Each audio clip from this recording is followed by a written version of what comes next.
a journey, and oftentimes we were displaced here because we had no other place to go, and in a lot of situations, we ended up homeless here. I don't want to take away when people say, Skid Row is for everyone. Skid Row is a community, but please understand, a lot of us who ended up here, we ended up here through a journey, and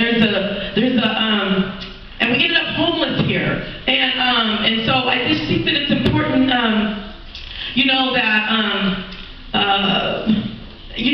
Skid Row is our home and everything, but it's important to acknowledge, the journey and the displacement. And oftentimes, when we were sent here, we were told there's no other place for you to go. And so I know a lot of people come here now because it's Skid Row, and it's a whole nother whatever. Like maybe the kids that they're talking about building this new housing situation for, it will be a whole nother situation for them. But Skid Row is home for me and for a lot of folks. Because we ended up homeless here, displaced here, and it's a whole other situation than someone who say, Skid Row's for everybody. Hold on.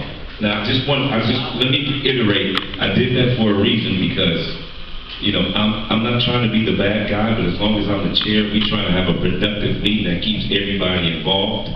And, when folks go off topic, I'm going to say you're off topic.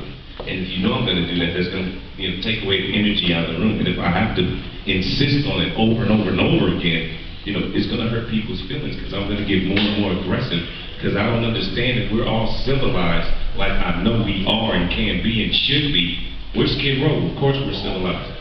Let's act like it and let's understand if we're on one topic, the topic is the boundaries of Skid Row. And we will get to everybody's going to get a chance to speak. Just don't be in a rush. We're going to get to everybody. But right now we're talking about Skid Row boundaries. Thank you. Rick Roberts, LA Can. I wanted to ask you why you said it was undisputed about 7th Street as a boundary.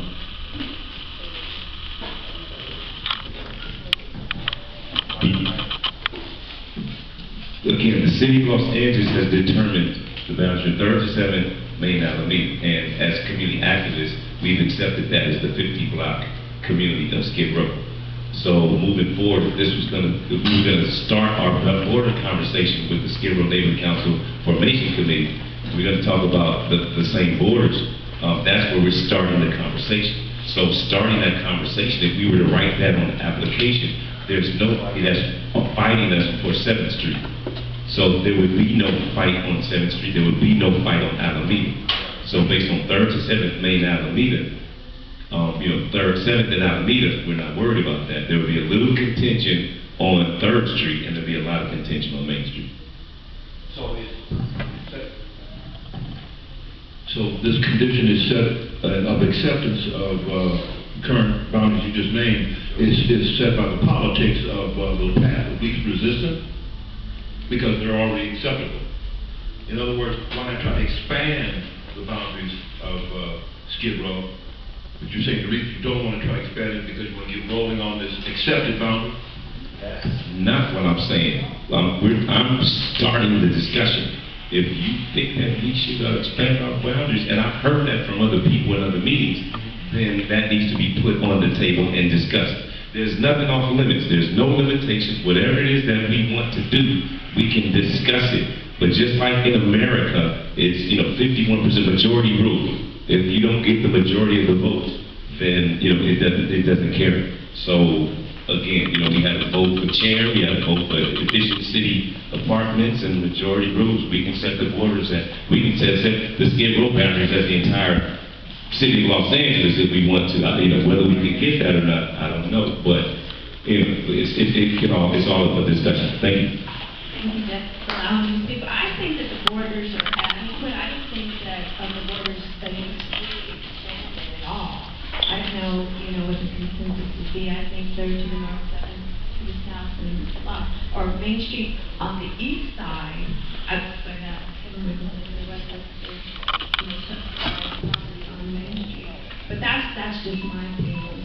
And but Tony Anthony was saying that originally Skid Row was predominantly white, alcoholic, predominantly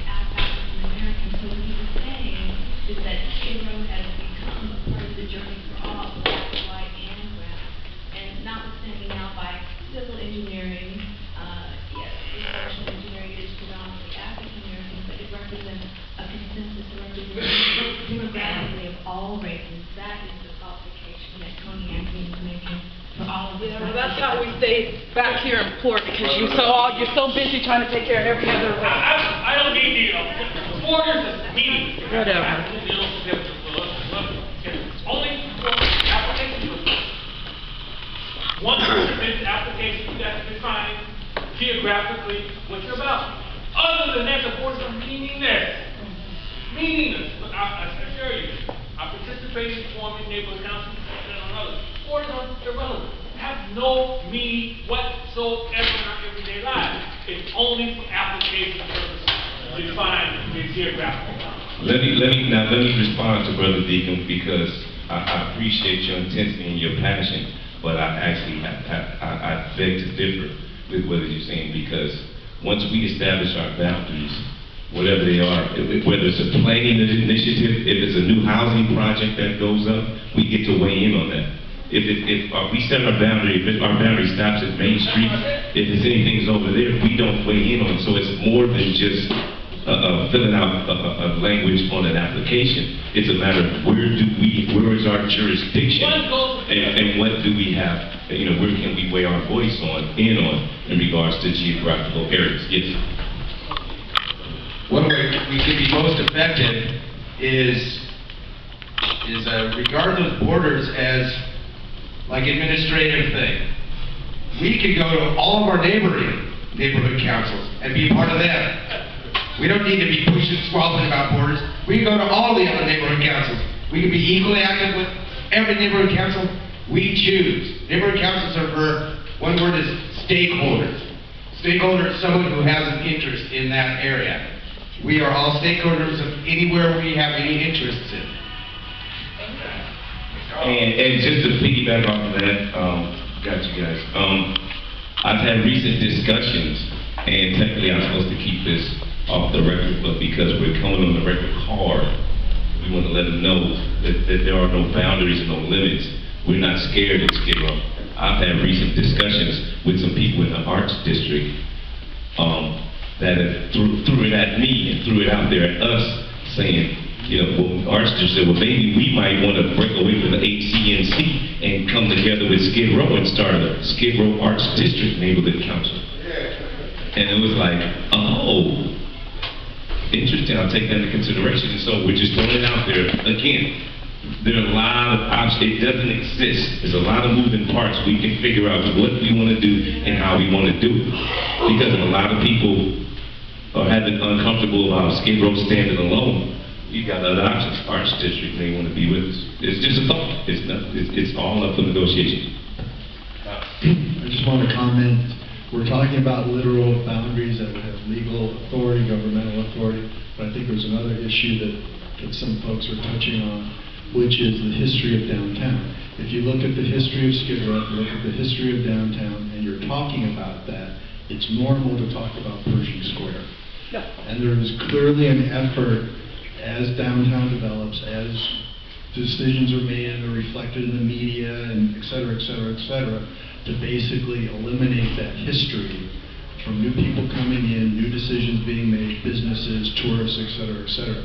So I think there's two things happening. We have to have a discussion about boundaries that are legal, that are governmental, but at the same time we have to have a historic, cultural conversation about what has been Skid Row over 20, 30, 40, 50, 60, 70, 80, 100 years, the relationship to downtown, the relationship, the fact that a containment zone, I mean, there's so much here, and I don't want, I think it's a big mistake to minimize any of it, and I don't want to see people,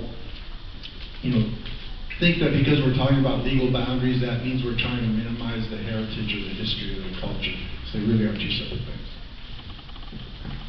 Excellent point. I think that when we're discussing boundaries, something can be added, in regards to that point. And so that language needs to be created, because you can't, if you're going to introduce that, then you can't talk about one aspect of it and not all the others. So if you come with that language, you know, we can put it on the next agenda. Thank you.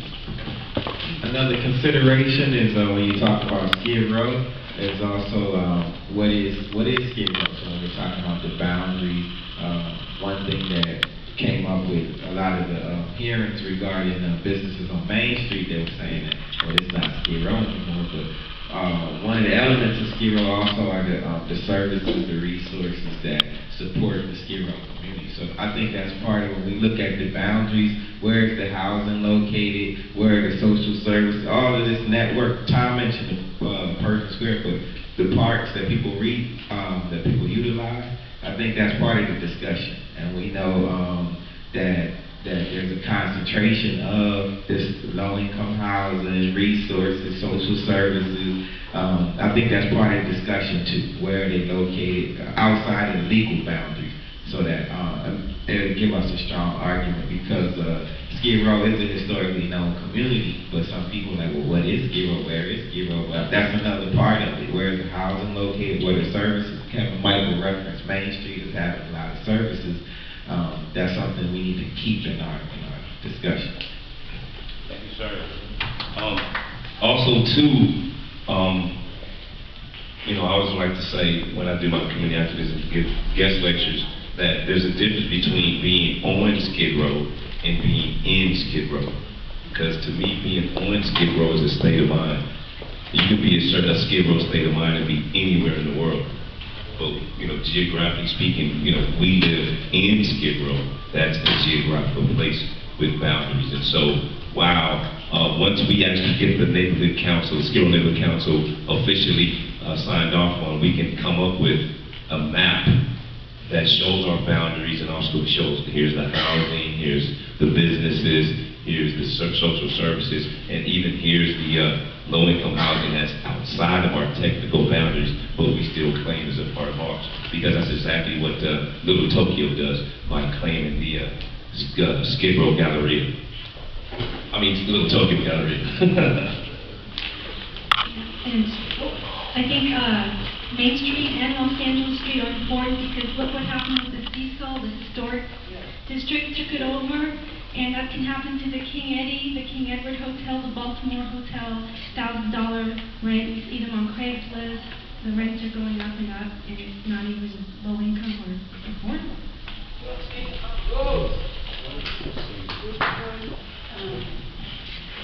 I don't know if it's possible to take the original mapping from Skid Row, from, you know, the beginning, and based on that and the fusion of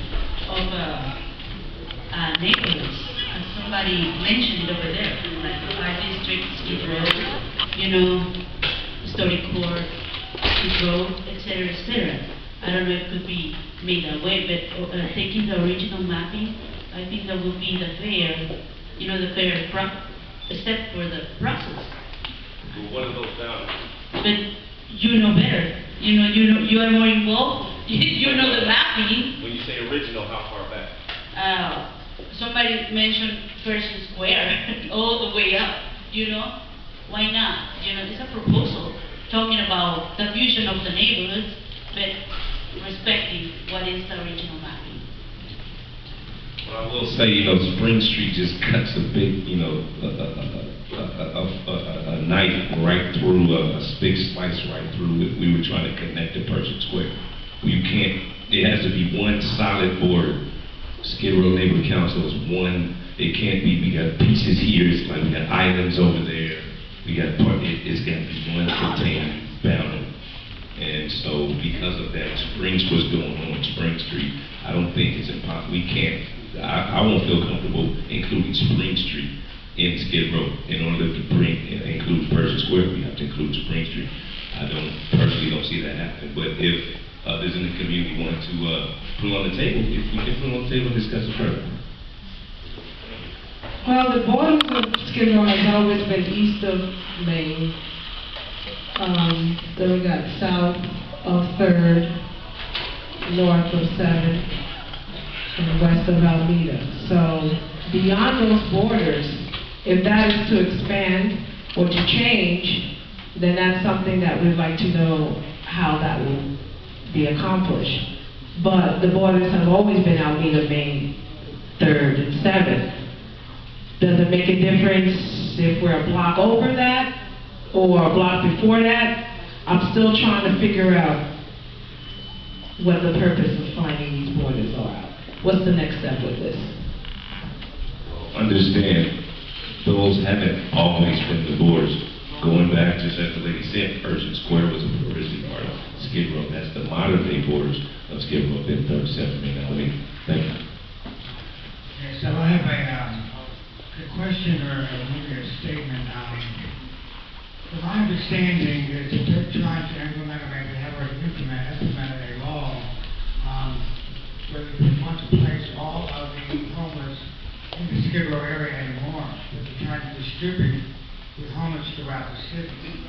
So I don't know if with this declaration or anything, that might be part of the fight.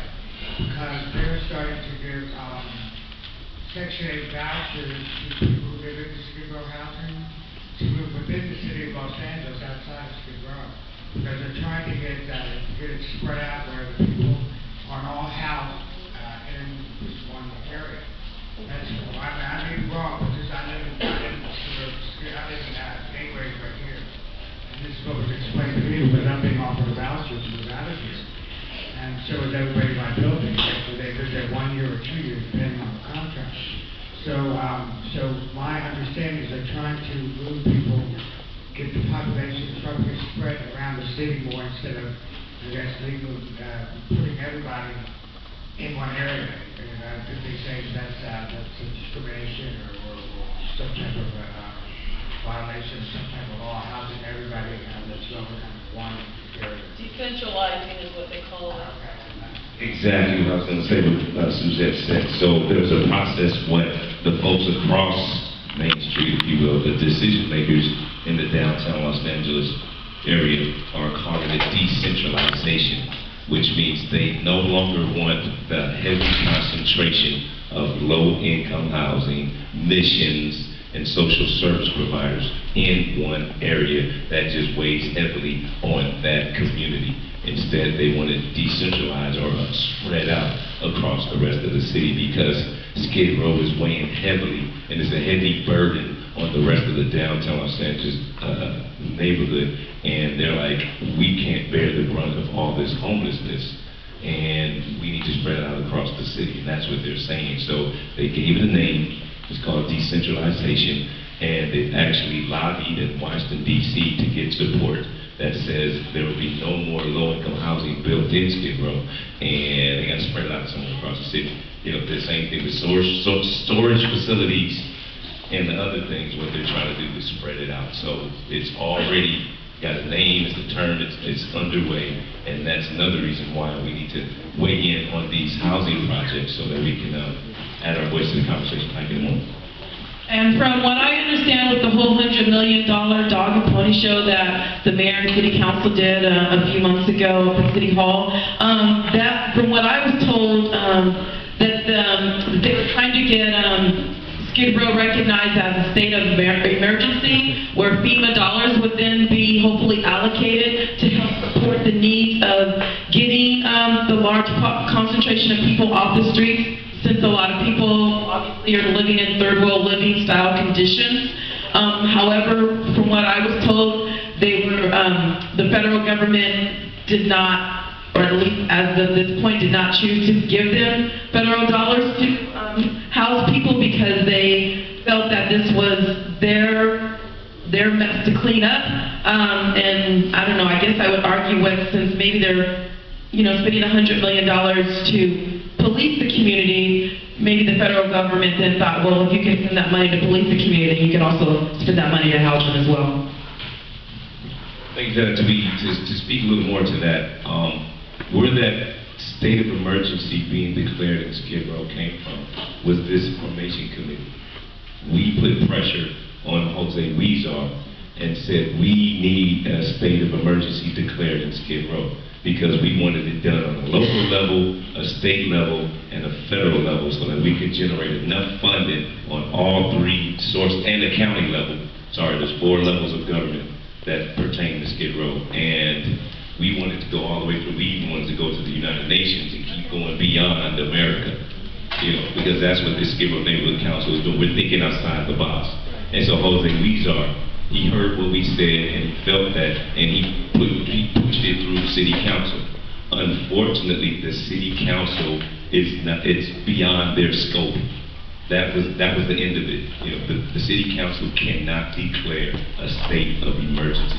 And so what they did was, even though they had the big press conference and they pushed it out there, and the city attorney came back and said, hold on, pal, legally, technically, you can't do this. So what they did was they came right behind that and declared an emergency, the shelter crisis emergency. And then that's where they freed up the funding and paid for the winter shelters and things of that sort. So it wasn't, we can hike and then come back this way. But that's pretty much what that was. Thank you. But yeah, the Skid Row Neighborhood Council created that state of emergency conversation. We've been pushing that for years. All right, I just wanted to add to what my neighbor was saying here, and a lot of us know that's exactly the language that gets used. People who are homeless need to be moved over here, need to be moved over there, and of course, not having our voice as part of that. And that's why, as I sit here today, General Jeffrey mentioned the word historic, and there was briefly a conversation about Catherine saying how in a regular dealing meeting there isn't usually this many people. I think we need to recognize, I can speak for myself, my heart is pounding, literally, as I sit here and as I see a community formation meeting that has misunderstandings, has disagreements, is a little bit boring sometimes, and that's okay, because this is the collective voice of our community, and it's by the voice of most of Los Angeles, this doesn't exist. Like, we can't have a little bit boring, a little bit with misunderstandings, and a little bit with disagreements, meetings like this. And so in that sense, this is historic, this is revolutionary, and I want to ask a question, when is the next meeting? Thank you, Mike. We will discuss that in a moment. Right now, I just want to let you all know that, and remind you all that this was a joint meeting. It still is. So it's the Skid Row Neighborhood Council Formation Committee and also the Los Angeles Health Agency's Integration Advisory Board Subcommittee on Homelessness. And so my committee member, Enrique Peralta from Pico Rivera, he didn't make it tonight. He was having some health issues, and he said, depending on his health, it would determine whether he would make it or not. And so we delayed that part of the conversation for him to come here, but he has this, so we're going to switch gears a little bit. So I just want to read a couple of emails coming from the county of Los Angeles in regards to our meeting. So the first one is, Dear Member Jeff, thank you for contacting Commission Service to inform us of your Committee on Homelessness meeting scheduled for December 22nd, 2015. Please note that the teleconference line is only available during Commission Service business hours, 8 a.m. to 5:30 p.m. Monday through Friday. There is no need to set up equipment at your location, only a telephone is needed at your location. Our office provides committee members, in this case you and Member Peralta, with a number to dial in to hold the committee meeting over the phone. So what they're saying is, because Los Angeles County is so much wider than City of Los Angeles. In County of Los Angeles, there are 88 cities. And so when they have meetings, they do teleconferencing, because there are a lot of people all over the LA County region that can't make all the meetings. So they have to provide phone teleconferencing so that people can dial into a number. And so we were trying to do that for this meeting, but it was after hours. And so that's why they were emailing after we already said, all right, Jim, we're moving fast. We're hitting fast. And they're like, whoa, slow down. Hey, we moving at Skid Row pace, because we have a sense of urgency about us, and we need to make things happen. And so the County Board of Supervisors said that our Integration Advisory Board, we should give them reports biannual, which is twice a year. So if we had our first meeting in October, our first report will be due in March. And so my whole thing is, we've got to have the committee meetings. I've got to have multiple committee meetings from Lancaster and Palmdale and Antelope Valley, all the way down Long Beach, all the way Santa Monica down to Pomona. And so I know I could throw one together quick in Skid Row. I knew you all would show up. I appreciate you. Thank you. And so, we got to get on the books in this subcommittee first. And then we have to go before our IAB board. And then that has to get voted on and discussed in. And then it gets submitted to the LA County Board of Supervisors. So that's why we asked Bobby Buck and Michael Blaze and Angela and Tony Anthony and folks to take pictures, document this, so that they know this was a real life meeting. Because what's important is that next month in January, both the city of Los Angeles and the county of Los Angeles, they're each going to unveil their homeless comprehensive strategic plans. And they're going to issue the drafts in January, and they're actually going to release the actual plans in February of 2016. And so I had an impromptu meeting with the CAO of the city of Los Angeles, Miguel Santana, who is the chief administrative officer, Miguel Santana. And that means there's not a penny that moves in the city of Los Angeles without him signing off on it. That's Miguel Santana. So I had an impromptu meeting with him. And, I was trying to get specifics because, we've got a subcommittee on homelessness, and our whole thing is we want to have a meeting now so that we can actually put our report together to submit it to them to add it in their report. And so I was trying to understand why is the city and county each releasing a report? And he said, well, they're releasing each report, but they're going to integrate. Like, the LA County is, they have mental health, public health, and health services, and the sheriff's department, and Department of Social Services, and all of that. And so the city has the housing. And so the city's releasing a plan, extensive comprehensive plan, strategic plan on homelessness, will be incomplete without the county's part and vice versa. So they're both working together right now. And so the CAO, Miguel Santana, is the highest point person representing the city. And Phil Ansell, who was formerly the head of Department of Social Services, is leading the county effort. And here in Skid Row, is being led by Mark Trotz. And so this is already in process. They have working groups. Pay attention to the Skid Row Neighborhood Council Facebook group. Like I said, I'm not on there, but I'll have somebody post the strategic working group contact information, and so that don't wait for me. We're going to post that information and jump in there, contact those folks, find out where they're meeting.